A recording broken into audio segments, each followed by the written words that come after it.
আমাদের সবাই রোজা রাখে না? দেখেন রোজা তিন ধরনের হয়ে যায়।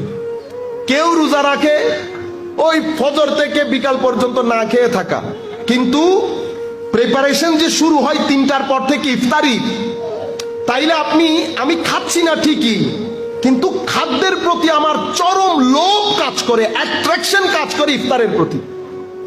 এটা আপনার কাছে রোজা, আমার কাছেও রোজা, কিন্তু আল্লাহর যারা মিডিয়াম বান্দা তাদের কাছে সরাসর নাফরমানি। আপনি বলবেন এটা কি ধরনের? Very simple. আপনার দুই ছেলে, এক ছেলে স্টার মার্ক পেয়ে 3 দিন ভাত খায় না, এটা আমার জন্য অপমানজনক, কেন আমি স্ট্যান্ড করি নাই, এখন তার স্ট্যান্ড নাই। আরেক ছেলে সেকেন্ড ডিভিশন পেয়ে বন্ধুদেরকে নিয়ে পার্টি দেয়, সে বহুত খুশি, কেন? ও ভাই এনাফ। তো আমার কাছে রোজা মানে না খেয়ে থাকা, আবার আসরের পর থেকে খাদ্যের প্রতি চরম অ্যাট্রাকশন। এটাকে আমাদের ভাষায় ট্রেডিশনালি রোজা হলেও যেই উদ্দেশ্যে আল্লাহ রোজা দিয়েছেন সেটা কখনো আপনি অর্জন করতে পারবেন না। আরেক রোজা মিডিয়াম মাইন্ডের রোজা, এটা আমার কাছে ইহয়া উলুমিদ্দিন ইমাম গাজালি রাহমাতুল্লাহ আলাইহির কিতাব, এই কথাগুলো উনি বলছেন এখানে।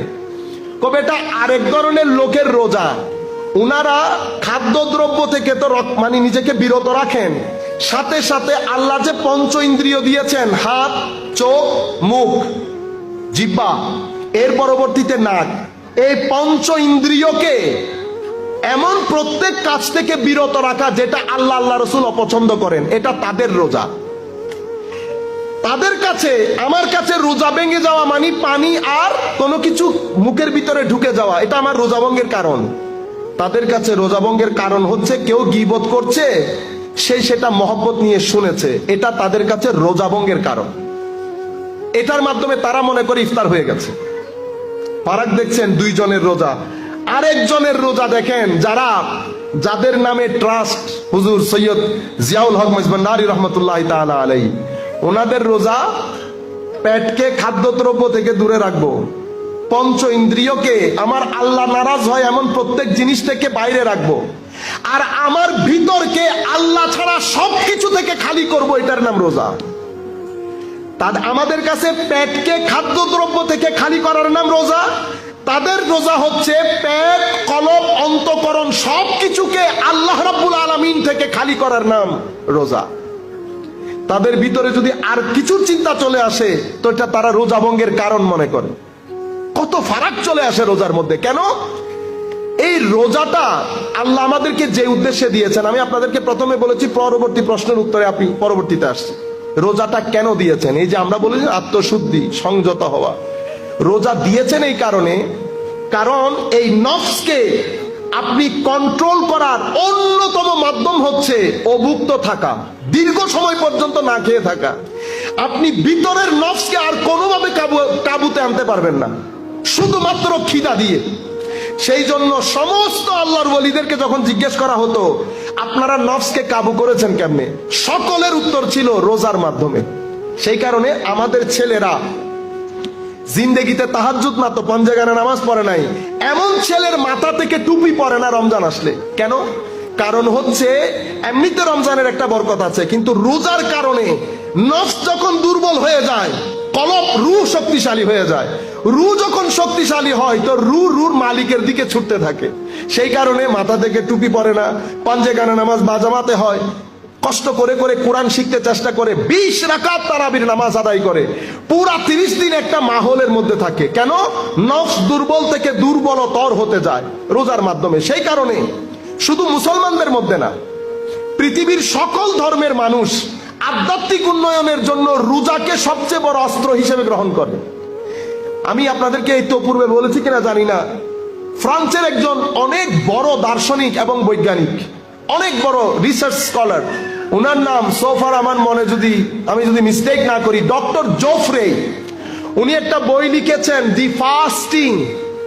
ইংলিশে রোজাকে আমরা ফাস্টিং বলি, উনি আবার মুসলমানদের রোজা না, উনি ফাস্টিং মানে না খেয়ে থাকা, এটার উপর একটা বই লিখেছেন।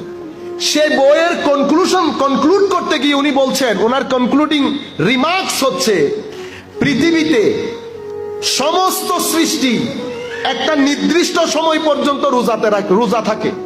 যেমন উনি বলছেন পৃথিবীর যেই সমস্ত দেশে স্নোফল হয়, অর্থাৎ বরফ পড়ে, 3 মাস পর্যন্ত বরফ পড়ে, তখন সেই অঞ্চলের পশু পাখি সাপ গর্তে ঢুকে 2-3 মাস পর্যন্ত ঘুমিয়ে থাকে।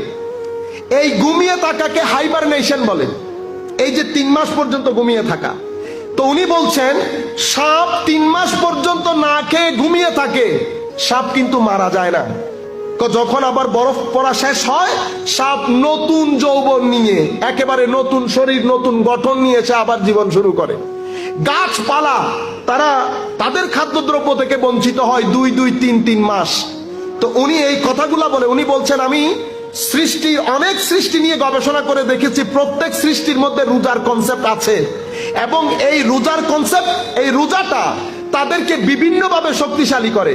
এবং উনি বলেছেন শেষের দিকে আপনারাও ট্রাই করে দেখতে পারেন। মুসলমান, উনি তো খ্রিস্টান মানুষ, উনি বলছেন আপনারাও ট্রাই দিয়ে দেখতে পারেন। আপনারা ইচ্ছে করলে 1 মাস, ইচ্ছে করলে 3 মাস রোজা রাখতে পারেন।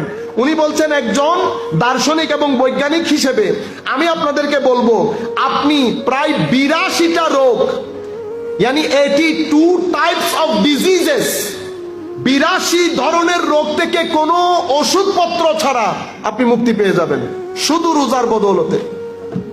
তো রোজা শারীরিক এবং আধ্যাত্মিক এই দুইটার জন্য মাওলাই করিম আমাদেরকে দান করেছেন, যেন আল্লাহ যে আমার নিকটে আছেন, আল্লাহ এবং আমার মাঝখানে যে পর্দা, সেই পর্দা যেন উঠে যায়।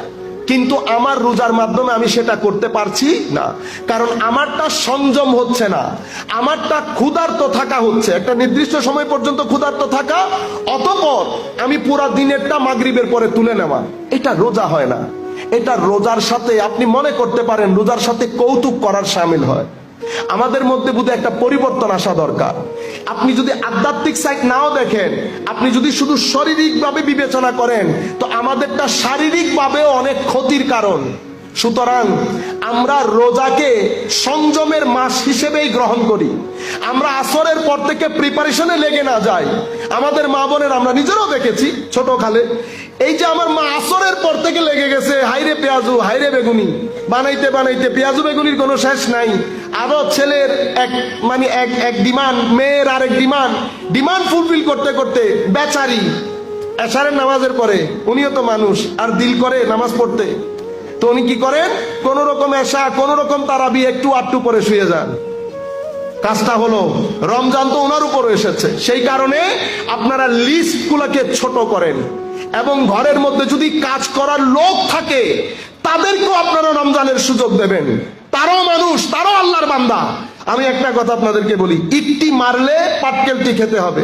আমার আল্লাহ বলছেন, বান্দা মা ইউসিবু মিন মুসিবাতিন, যত মুসিবতের সম্মুখীন তুমি হও, শারীরিক ভাবে হোক, মানসিক ভাবে হোক, আত্মিক ভাবে হোক, সন্তানের দিক থেকে হোক, যত মুসিবতের সম্মুখীন তুমি হও, এটা তোমার কৃতকর্মের ফসল।